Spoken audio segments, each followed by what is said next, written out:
Hey guys, and welcome to the Working Money Channel. Anders L here making a great observation. The weekly close on XRP is looking like it will be a doji.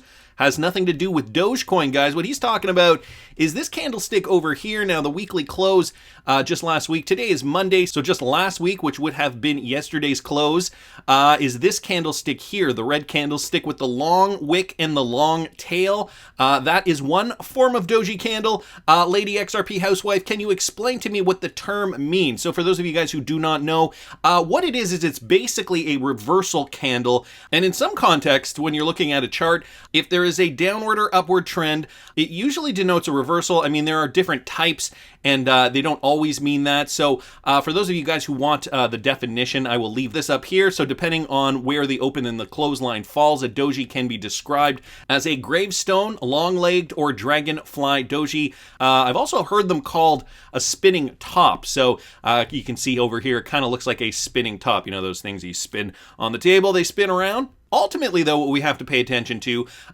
when you look at these candlesticks and you're seeing the long wick, the long tail in this specific example, a lot of buying pressure, a lot of selling pressure, but ultimately buyers evened out at that same price of roughly $1.56. Right now, XRP is trading at $1.56. This weekly candlestick did close at $1.53.4. You know, if we zoom in, we can get more information here. So this is XRP on the hourly.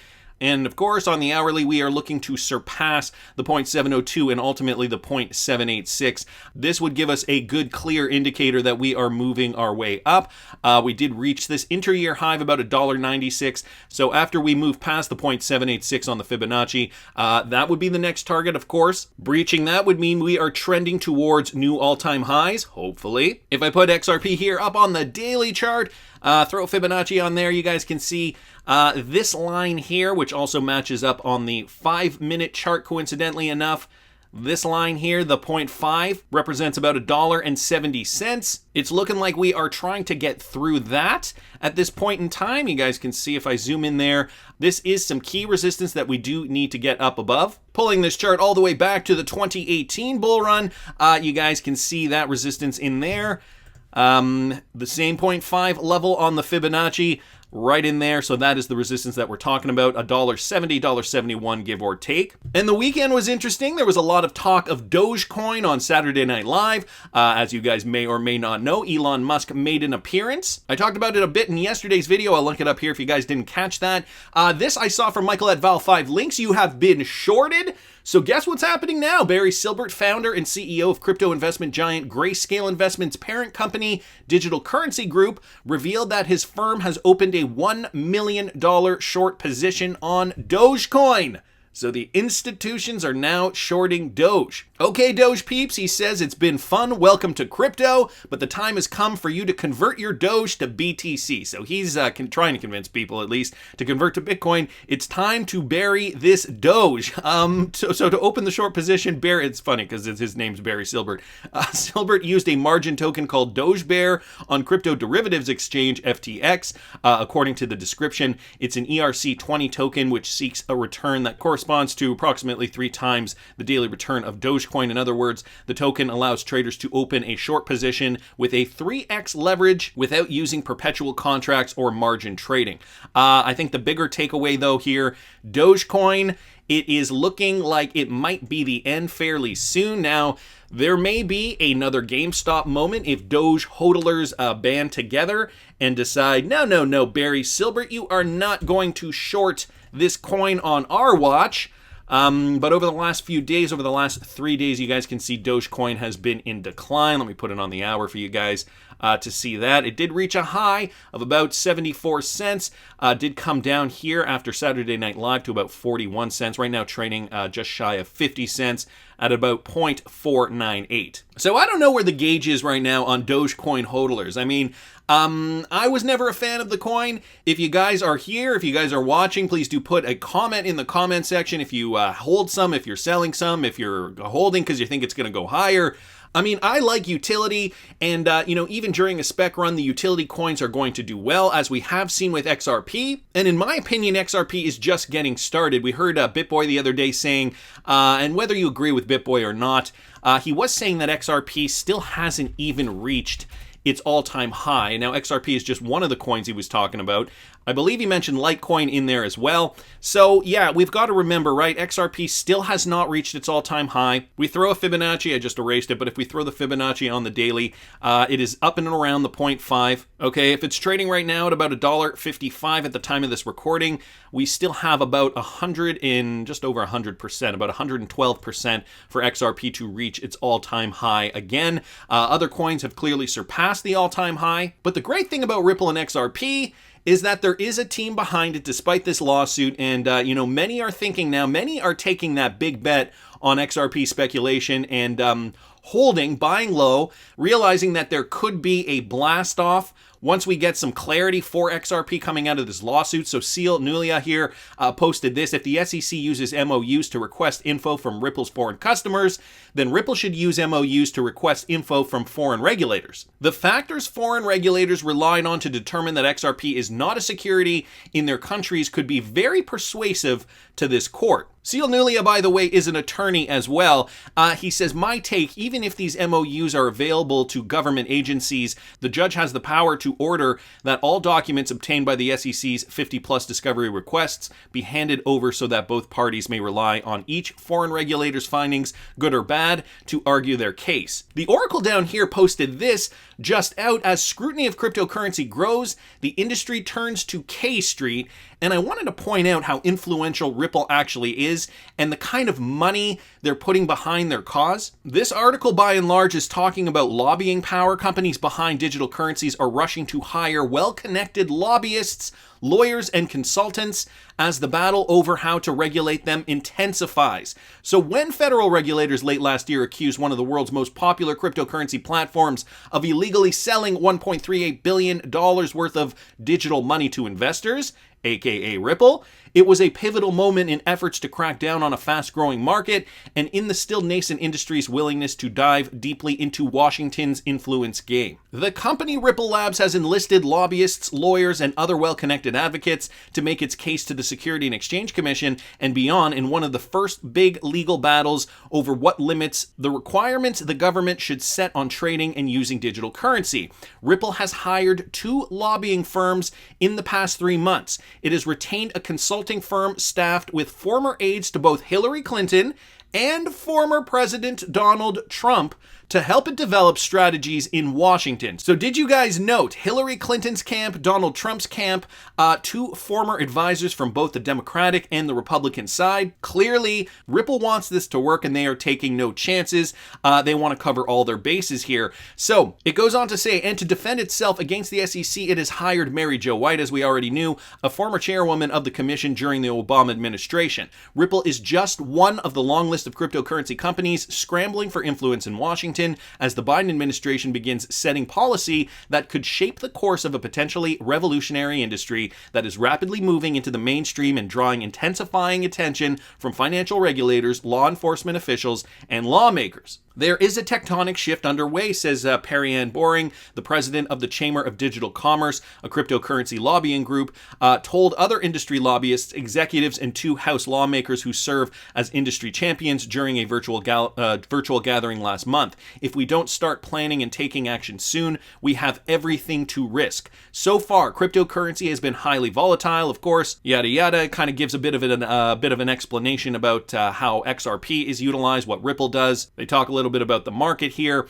As the stakes have grown, so has the recognition that the industry's future, at least in the United States, will be shaped in Washington, prompting the rush to scoop up well-connected advocates. The board of advisors at the Digital Chamber is stuffed with former federal regulators, including a former member of Congress and a recent chairman of the Commodity Futures Trading Commission, Chris Giancarlo, of course, who was named to the board of BlockFi, a financial services company that tries to link cryptocurrencies with traditional wealth managers.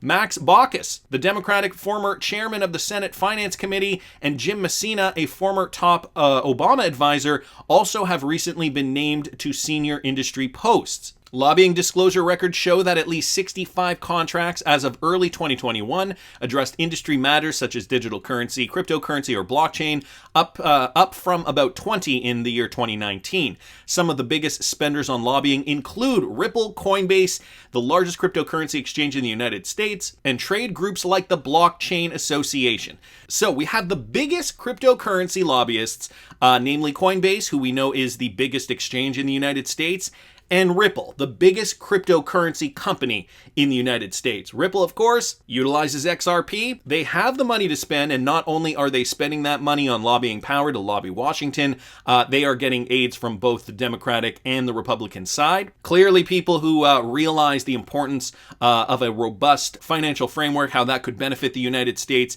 and how utilizing a cryptocurrency like XRP is going to be important for this system to work. The lobbying burst is one of several recent signs nationwide that the industry is becoming a bigger presence in the economy. FTX, the cryptocurrency trading firm, is spending $135 million to secure the naming rights to the home arena of the Miami Heat. Of course, it talks a little bit here about Elon Musk and Dogecoin. With the industry's hires of recent government officials, claims of conflicts of interest are already starting to emerge, and they mention Jay Clayton here. Jay Clayton, who was the SEC chairman until December, is now a paid advisor to the hedge fund One River Digital Asset Management, which invests hundreds of millions of dollars in Bitcoin and Ethereum, two cryptocurrencies, for its clients. Mr. Clayton declined to comment. Interesting that they mentioned that. The day before Mr. Clayton resigned from the SEC, the agency filed a lawsuit against Ripple, which we all know, which competes with Bitcoin in some ways, I suppose, alleging that the company had improperly raised $1.3 billion from investors through what the agency claimed was effectively an illegal stock offering. They talk a little bit down here about Binance hiring Brian Brooks.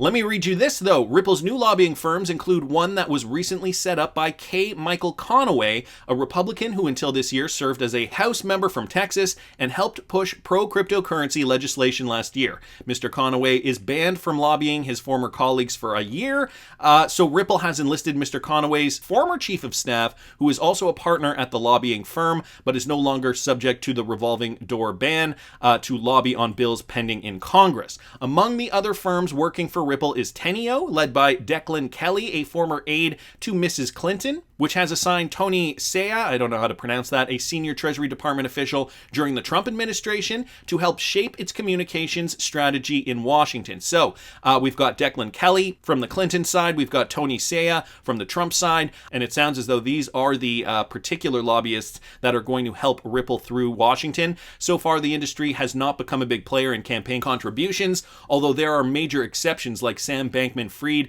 the 29-year-old billionaire founder of FTX, who donated $5 million in October to a political action committee that backed President Biden. Mr. Bankman-Fried said in an interview that his donation was not an attempt to influence industry regulators, but that he does want to participate in the discussion. The cryptocurrency industry has a long list of lobbying goals detailed in an 8-page letter, and guys, that 8-page letter is linked here if you guys want to check that out, sent to Mr. Biden in March, that called for a government to settle on the clear set of policies with a light touch regulatory approach. The regulatory questions relate to at least two key parts of the cryptocurrency industry, so-called tokens, which are the currencies themselves like Bitcoin, and platforms like Ripple that allow rapid money transfers with these cryptocurrencies or the buying and selling of them like Coinbase. So there are a lot of moving parts here. Of course, every different entity has their own interests involved, like Coinbase, for example, of course, the exchange. They're going to have a set of interests. Ripple, of course, wants to be able to utilize cryptocurrencies and likely allow American banks to hold cryptocurrencies like XRP for their transfers without being penalized. And so these are all issues that need to be brought forth to the government, and bills need to be passed. This needs to be regulated, and the lobbying power, the money that's going into this from both Democratic and Republican sides, paid for by Ripple, at least in this case, is exactly what needs to be done in order to expand their chances of succeeding. So let me continue, but considerable tension remains over existing federal rules, with public sparring among rival companies like Coinbase and Binance.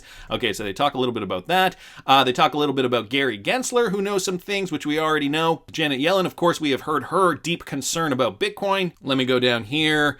What else do we got here? One sign of the industry's growing clout in Washington came during the closing days of the Trump administration when the Treasury Department proposed a rule to curb the use of cryptocurrencies for money laundering by requiring companies handling certain transactions over $3,000 to know the names and addresses of their customers and the recipients. So, they're talking about it. Of course, the last administration trying to, I guess, start the ball, get the ball rolling, I guess, so to speak. Even before Treasury Secretary Steven Mnuchin announced and proposed rules in December, he was targeted in industry appeals to delay or abandon the idea. In the early days of the internet, there were people who called for it to be regulated like phone companies. Brian Armstrong, the chief executive officer of Coinbase, said on Twitter in November, adding that he had sent a letter to Treasury to object. Thank goodness they didn't. So, different ideologies too in the crypto industry. The government clearly wants to regulate this like they have with traditional finance, of course. It is a very delicate and complicated matter. There are so many moving parts to this, and they want, we've heard government officials say, we want to get it right. We don't want to have to do this over again. If we don't get this right, it could lead to significant problems. Down here, it talks a little bit about the Ripple and SEC case and how the SEC in December brought upon the lawsuit against Ripple and XRP. Ripple asserts that XRP is effectively a currency and like any currency or commodity can be bought and sold without SEC intervention, but the agency argues that each sale of XRP is like a stock or bond trade. Of course, we know the arguments that are being made there. Ripple, which in 2019 became one of the first cryptocurrency companies to open a lobbying office in Washington, has aggressively pushed back, successfully asking a federal judge to force the SEC to turn over what the agency considers confidential internal documents. And then they got a thing down here. Stuart Alderati, Ripple's general counsel, said that in the absence of clear cryptocurrency rules, the federal government was effectively creating regulatory policy via enforcement, an approach that is confusing and harmful to investors and the industry. And here's a quote: "If you have a responsible player in the industry, they are going to be engaging with policymakers," he says. The SEC case against Ripple has helped persuade industry players on the sidelines to get involved. The industry needs to accept that good legislation and regulation is what is required, not no regulation. This coming from John Deaton. He goes on to say, because right now it is the wild, wild west, and you have different agencies, federal agencies, fighting over which one has jurisdiction. So a lot of information down here to digest. I think some of the important takeaways here is that the money Ripple has and the strategy that they are using in order to lobby Washington, I think, is a smart one. They are taking representatives from both the Democratic and the Republican side, Declan Kelly and Tony Saya, respectively. Also mentioned in this article that they are one of two, the other being Coinbase, who are actively lobbying Washington right now, and they are putting lots and lots of money behind this. Of course, Coinbase has a lot of skin in the game because they are an exchange who trade many cryptocurrencies. But Ripple, guys, the company that wants to utilize XRP, is another one putting a lot of money towards lobbying. I mean, you don't see the Stellar Foundation doing this. You don't see Jed McCaleb putting up dollars. It's Ripple, Ripple, Ripple all the way. Interesting to note that this New York Times article is also shining some light on some possible corruption from Mr. Jay Clayton. I mean, we all knew it, but, the New York Times gets to a lot of readers. I still think we're early in this in XRP price. I mean, we are still waiting, but it is poised to make new all-time highs. That's just my opinion, but I want to hear what you guys think. Please subscribe to the channel if you haven't already. Like the video if you like the content I'm providing. I always love hearing your comments. See you in the next one, guys.